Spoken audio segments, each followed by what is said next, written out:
참 창피한 얘기인데요. 제가 이제 온라인 유통에 종사한 게 2019년 한 4월쯤부터입니다.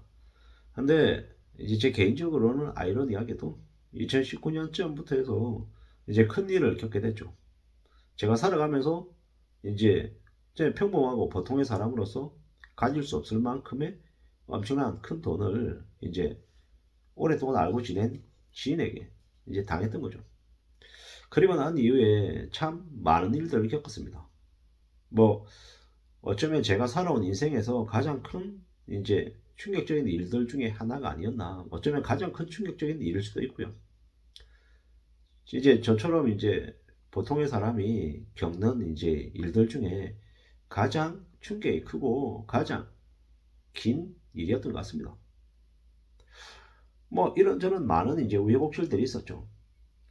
변호사를 만나고 사건에 대해서 상황 설명을 하고 주변에 자문도 구하고 변호사와 의논도 해보고 뭐 이런저런 얘기를 했지만 참 세상에 모든 걸 이제 결정하고 마음먹고 하는 건 내 자신에게서 시작되는 것 같습니다. 뭐 이런저런 얘기들을 주변에 얘기했을 때 뭐라고 얘기했냐? 아, 그건 투자라고 했기 때문에 투자 명목으로 한 거기 때문에 사기죄로 깜빡이 쳐놓을 수 없을 거다라고 이야기했습니다. 처음에 주변 사람들이 말입니다. 변호사도 그렇고 뭐 지인들도 그렇고 많은 이들이 그렇게 얘기했습니다. 법무사든 변호사든 지인이든 다들. 근데 이제 결론부터 먼저 말씀을 드리면 이제 최근에 1심 선고가 났고 그놈을 쳐넣었습니다. 참 아이러니한 건 뭐냐면 이제 대한민국의 법이 되게 처벌이 약하다라고 생각했던 건 피해 금액이 총 금액이 3억 5천. 뭐 그 중에서 이제 일부를 변제를 했습니다. 그리고 이제 2억 5천의 금액이 남았음에도 불구하고 실형은 1심에서 1억 4천만 원, 1년 4개월, 1년 4개월 선고가 나오더라고요. 1심 선고가 말입니다. 뭐 그랬는데 이제 제 변호사는 되게 이제 만족스러워 하더라고요. 이상하다. 3년 3억 5천만 원에서 1억이 이제 피해가 회복이 되고 2억 5천이 남았는데도 그 2억 5천 금액을 가지고도 이제 판사가 1년 4개월이라고 하는 실형을 때리는데 제가 생각할 때는 1년 4개월이 너무 짧은 거 아니야? 최소 2년은 가야 되는 거 아닌가?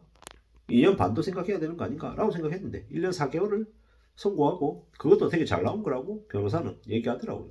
초범이기 때문에. 참 어이가 없었습니다. 뭐 그럼에도 불구하고 이제 사기건으로 기소해서 기소가 들어가는 확률도 10% 미만이고요. 뭐 피해금을 회복받는 경우도 100명 중에 뭐 한 서너 명 정도밖에 안 된다고 합니다. 뭐 저로서도 되게 그 서너 명 안에 들어가서 되게 감사하다라고 생각을 해야 되는 사항인 거죠. 그보다도 더한 건 지난 한 5년 가까이 동안 계속 진행이 되어 왔다는 겁니다. 소장을 쓰고 이제 경찰서에 고소를 하고 그게 2019년부터 시작을 했는데요. 2019년 4월부터 시작했죠. 정확하게는 한 2월쯤이고요. 경찰서에 그 소장을 집어넣고 고소를 하고 경찰 조사를 받고 뭐 이래저래 하고 난 이후에 2020년 이제 쯤에 이제 검찰로 넘어갔어요. 검찰로 넘어가고 난 이후에 좀 이제 기다리면 이제 재판이 잡히겠구나 일정이라고 생각했는데 아니더라고요. 검찰에서 수사 보완을 요구하고 경찰에 다시 되돌려보내고 경찰에서 그러면 수사를 다시 보완해가지고 부족한 부분 보완하고 다시 올라가겠구나라고 생각했는데 그게 아니더라고요. 그러고 난 이후에 수사관이 3번 바뀌었어요. 3번 바뀌는 동안 수사가 그냥 한 2년 가까이 그냥 중지가 됐어요. 어이가 없는 거죠. 뭐 그러다가 거의 잊고 지냈습니다. 공소시효가 10년이니까 그래 10년 하면 벌어지지 않겠나 진행되지 않겠나 라고 생각하면서 잊어버리고 있었죠. 그러다가 2023년 8월에 2023년 8월이야 2023년 한 6월쯤에 이제 검찰에서 검찰 쪽으로 이제 제대로 이제 기소가 들어가고 이제 진행이 된 거죠. 그리고 재판 일정이 2023년 8월에 잡히더라고. 그리고 난 이후에 이제 지금까지 온 겁니다. 8월에 이제 공판 벌어지고, 공판이 이제 8월에 벌어질 예정이었는데, 피의자가 변호사 선임 만나고 또 2달 뒤로 연기되고, 10월에 이제 공판하고, 11월 말에 선고였는데, 선고 때, 뭐, 선고 때 이제 제가 이제 갔었는데 배상 책임원으로 판사가 저한테 갑자기 묻더라고요. 합의할 의사가 있냐고. 저도 이제 설마 뭐 저한테 그런 걸 묻나라고 생각했죠. 근데 물을지도 몰랐고 그냥 속마음이 합의를 보고 싶다. 합의 봐서 피해를 하고 싶다라고 얘기했죠. 그랬더니 바로 알겠다고. 그러면 선고 연기. 저기 피의자하고 피해자하고 합의 볼 수 있는 시간 주겠다. 라고 이제 하더라고요. 그리고 이제 선고기일이 미뤄지고 이제 또 시간이 지난 다음 1월에 이제 선고가 됐던 거죠.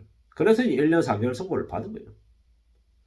우리가 흔히 아는 이제 사기꾼이라고 하는 놈들은 쉽게 뭔가를 결정하지 않고 이제 협상이라고 하는 부분에서만 봤을 때는 아주 고수다. 보통의 사람들이 아니다라는 겁니다. 강심장인 거고 판사 앞에서도 거짓말을 서슴없이 하고 매우 불쌍한 척하고 자신을 잘 포장하고 참 어떤 면에서는 엄청난 재능을 가지고 있는 사람이다. 사람의 심리를 너무도 잘 알고 사람을 너무도 잘 이용할 줄 아는 무서운 능력을 가지고 있는 사람들이다라고 생각합니다. 그래서 사기를 당하는 사람들은 참 사기꾼을 이겨먹기가 참 쉽지 않더라는 겁니다. 저도 5년 가까운 시간 동안 이렇게 참 험난한 시간들을 지나왔습니다. 경찰서에 고소하고 소장을 문제 쓰고 일단 변호사를 만나가지고 이 사건을 가지고 진행해보자라고 얘기하는 그 단계까지 가는 것 자체가 되게 어려웠고 그리고 경찰 고소를 하고 수사에서 검찰로 넘어가는 것도 참 쉽지 않더라는 거. 그리고 재판이 열리고 선고받는 데까지도 시간이 꽤 오래 걸리더라는 겁니다. 그럼 이게 끝이 났냐? 추정컨대 아닌 것 같습니다. 2심이 또 있을 것 같습니다. 항소심이라고 하더라고요. 그 항소심의 과정을 또 2024년 내내 아마 겪지 않을까라고 생각합니다. 뭐 피해자 입장에서는 항소심을 하게 되면 피의자가 형을 줄이기 위해서라도 또 추가 공탁을 하거나 합의 시도가 있을 거기 때문에 좀 더 희망적인 얘기라고 하더라고요. 저도 이제 항소심을 아직 항소심이 들어오지 않았기 때문에 또 기다리고 있는 거고 살아가면서 몰라도 될 일들을 이번 5년 동안의 시간 동안 많이 이제 겪고 있습니다. 살면서 이제 학교 다닐 때 이랬죠. 뭔가 잘못을 저질러서 다른 친구가 선생님한테 메타작을 맞는 걸 보면서 아 나는 저래서는 안 되겠다 라고 하는 사람이 제일 현명한 사람이죠.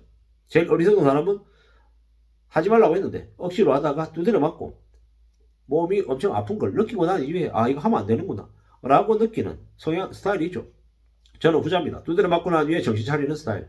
그제서야 알게 되는 스타일이 제 스타일인 것 같습니다. 아무쪼록 이런 얘기를 왜 드리냐.